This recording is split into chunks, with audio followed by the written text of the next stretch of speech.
بسم الله الرحمن الرحيم. Surah 34, Sabah, Sheba. In the name of Allah, the most merciful, the most compassionate. All praise be to Allah, to whom belongs all that is in the heavens and all that is in the earth. And all praise be to Him in the world to come. He is most wise, all aware. He knows what penetrates into the earth and what goes forth from it, what descends from the heaven and what ascends to it. He is the most merciful, the most forgiving. The unbelievers say, "How come the hour is not coming upon us?" Say to them, "Yes, indeed, by my Lord, by Him who fully knows the realm beyond the ken of perception, that the hour shall inevitably come upon you. Nothing escapes Him, not even the smallest particle in the heavens or the earth, nor is anything smaller or bigger than that, but is in a manifest book. The hour shall come, that He may reward those who believe and do righteous deeds. There shall be forgiveness and a generous provision. As for those who worked against our signs in order to frustrate them, they shall suffer a painful chastisement. O Prophet, those who have knowledge see clearly that what has been revealed to you from your Lord is the truth and directs to the way of the Most Mighty, the immensely praiseworthy Lord." The unbelievers say, "Shall we direct you to the man who tells you that when you have been utterly broken to pieces, you'll be raised to life again? Has he forged a lie against Allah, or is he afflicted with madness? Nay, but those who do not believe in the hereafter are doomed to be chastised and are far gone in error. Do they not see how the heavens and the earth encompass them from the front and the rear? We could, if we so wished, cause the earth to swallow them or let fragments of the sky fall upon them. Verily, there is a sign in this for every servant of Allah who penitently turns to Him. We bestowed our favor upon David. We commanded, 'O mountains, sing Allah's praises with him,' and so did we command the birds. We softened the iron for him, saying, 'Fashion coats of mail and measure their lengths with care and act righteously. I am watching over whatever you do.' And we subdued the wind to Solomon. Its morning course was a month's journey, and its evening course was a month's journey. We gave him a spring flowing with molten brass, and we subdued for him jinn, who by his Lord's permission worked before him. Such of them as swerved from our commandment, we let them taste the chastisement of the blazing fire. They made for him whatever he would desire, stately buildings, images, basins like water troughs, and huge built-in cauldrons. Work, O house of David, in thankfulness to your Lord. Few of my servants are truly thankful." When we executed our decree of death on Solomon, nothing indicated to the jinn that he was dead except a worm eating away his staff. So when Solomon fell down, the jinn realized that had they known what lies in the realm beyond perception, they would not have continued to be in this humiliating chastisement. For Sheba, there was also a sign in their dwelling place, the two gardens to the right and to the left. Eat of your Lord's provision and render thanks to Him. Most pleasant is your land, and most forgiving is your Lord. But they turned away, and so we let loose upon them a devastating flood that swept away the dams and replaced their gardens by two others bearing bitter fruits, tamarisks and a few lote trees.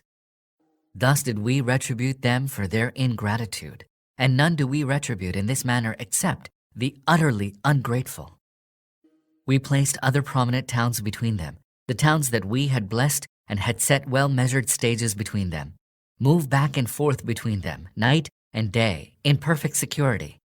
But they said, "Lord, make the stages of our journeys longer." They wronged their own selves, so we reduced them to bygone tales and utterly tore them to pieces. Verily, there are signs in this for everyone who is steadfast and thankful. Iblis found his estimate of them to be true, and they followed him, except a party of the believers. Iblis had no authority over them, and whatever happened was in order that we might know him who believes in the hereafter as distinct from he who is in doubt about it. Your Lord is watchful over everything. O Prophet, say to those who associate others with Allah in His divinity, call upon those whom you fancy to be deities beside Allah.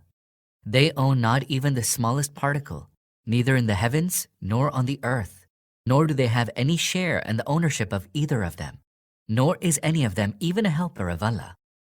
No intercession can avail with Allah except for him whom Allah permits to intercede. When their hearts are relieved of fright, they will ask the intercessors, "What did your Lord say?" They will reply, "He said, what is right, and He is the High, the Great." Ask them, O Prophet, "Who provides you sustenance from the heavens and the earth?" Say, "Allah." Now, inevitably one of us is rightly guided, either we or you, and the other is in manifest error. Tell them, "You will not be called to account about the guilt we committed, nor will we be called to account for what you did." Say, "Our Lord will bring us together, and then He will rightly judge between us. He is the great judge, the all-knowing." Say, "Show me those whom you have attached to Him as His associates in divinity." Nay, Allah alone is most mighty, most wise. O Prophet, we have not sent you forth but as a herald of good news and a warner for all mankind, but most people do not know. They ask you, "When will this promise of resurrection be fulfilled, if what you say is true?" Say, "Your day is appointed. You can neither hold back its coming by an hour, nor hasten it by an hour." The unbelievers say, "We shall never believe in this Quran, nor in any scripture before it. If you could only see the wrongdoers arrayed before their Lord, each bandying charges against the other, those who were suppressed will say to those who waxed arrogant, 'Had it not been for you, we would have been believers.' The arrogant ones will retort to those who were suppressed, 'What? Did we bar you from the guidance after it came to you? Not at all. Rather, you yourselves were evildoers.' Those who were suppressed will say to those who waxed arrogant, 'By no means it was your scheming, night and day, when you would enjoin us to disbelieve in Allah and set up others as equals to Him. When they are confronted with the chastisement, they will be remorseful in their hearts. We shall put fetters around the necks of the unbelievers. Can people be requited except for their deeds? We never sent a warner to any town, but its wealthy ones said, 'We disbelieve in the message you have brought.' They always said, 'We have more wealth and children than you have, and we shall not be chastised.' O Prophet, say to them, 'My Lord grants provision abundantly to whomsoever He pleases, and straightens it for whomsoever He pleases. But most people do not know this. It is not your riches nor your children that make you near station to us, except for him who has faith and acts righteously. It is they who will receive double the recompense for their deeds. They shall live in lofty mansions in perfect peace. As for those who work against our sign so as to frustrate them, they shall be arraigned into the chastisement. Say, O Prophet, verily my Lord grants provision abundantly to whomsoever He pleases, and straightens it for whomsoever He pleases. Whatever you spend, He will replace it. He is the best of all providers. And on the day when He will muster them all and will ask the angels, "Are they the ones who worshipped you?" They will reply, "Glory to you. You are our protector, not they. Nay, they rather use to worship the jinn. Most of them believe in them. Today, none of you has the power to benefit or harm another. And we shall say to the evildoers, taste now the chastisement of the fire, which you used to deny, calling it a lie.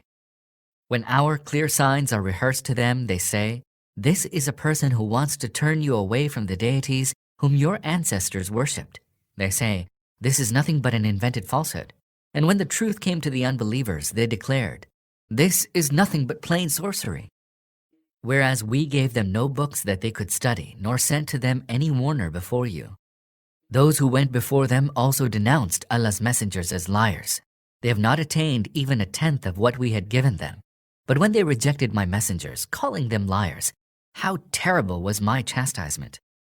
Say to them, O Prophet, I give you but one counsel. Stand up, for heaven's sake, singly and in pairs, and then think, what is in your companion, to wit Muhammad, that could be deemed as madness? He is nothing but a warner, warning you before the coming of a grievous chastisement. Say to them, whatever recompense I might ask of you, it shall be yours. My recompense is with Allah, and He is a witness over everything.